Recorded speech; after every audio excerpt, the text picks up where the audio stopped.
అబ్దుల్ కలాం గారు కలలు కంటున్నట్టు ప్రపంచ దేశాలంతా దేశం అంటే భారతదేశంలాగా ఉండాలి, పౌరులంటే భారతీయుల్లాగా ఉండాలని చెప్పుకునే రోజు రావాలన్నమాట.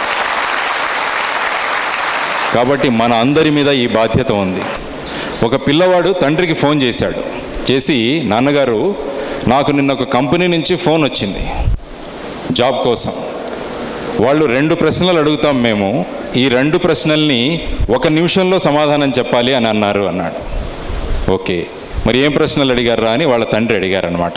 నాన్నగారు మొదటి ప్రశ్న అడిగారు, నీకు మా కంపెనీలో ఉద్యోగం ఇస్తే నువ్వు ఎన్ని గంటలు పనిచేస్తావు అని అడిగారు అన్నాడు. మరి ఆ తండ్రి అన్నాడు, అరే బాబు నువ్వేం చెప్పావు రిప్లై అంటే 24 గంటలు ఉంటాయి, దానిలో మనం భోజనం చేయడము, స్నానం చేయడం ఇలాంటివన్నిటికీ ఒక 12 గంటలు పడుతుంది, నిద్రపోవడము ఇవన్నీ తీసేసి 24 - 12 నేను 12 గంటలు పనిచేయను కంపెనీకి అన్నాను.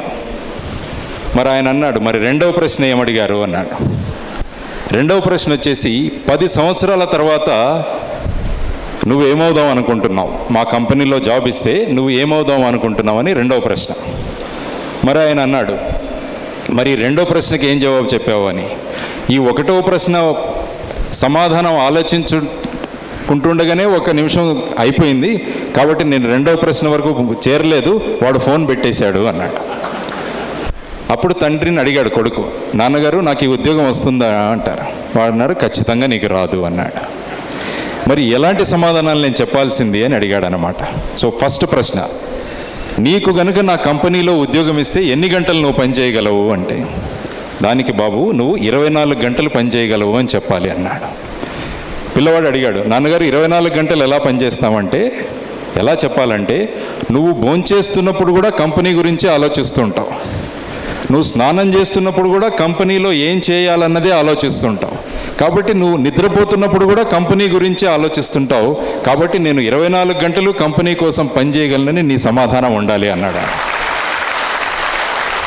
కాబట్టి ఏదైనా దీంట్లో 24 గంటలు ఆయన ఉద్దేశం ఏంటంటే, మనము ఒక పని చేస్తున్నప్పుడు ఆ పనిలో పూర్తిగా లీనమై మనం పని చేయగలిగితే ఈవెన్ మనం పడుకున్నప్పుడు కూడా ఆ విషయమే మనకు గుర్తొస్తూ ఉంటుందన్నమాట. అలాంటి కమిట్మెంట్ కావాలి మనకు. ఉద్యోగాన్ని ఉద్యోగంగా చేస్తే జరిగే రోజులు కావు ఇవి.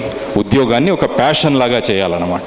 ఉద్యోగాన్ని ఒక ప్యాషన్, ఇది నేను చేస్తానంటే చేసి తీరుతానన్న పట్టుదల మనలో ఉండాలన్నమాట.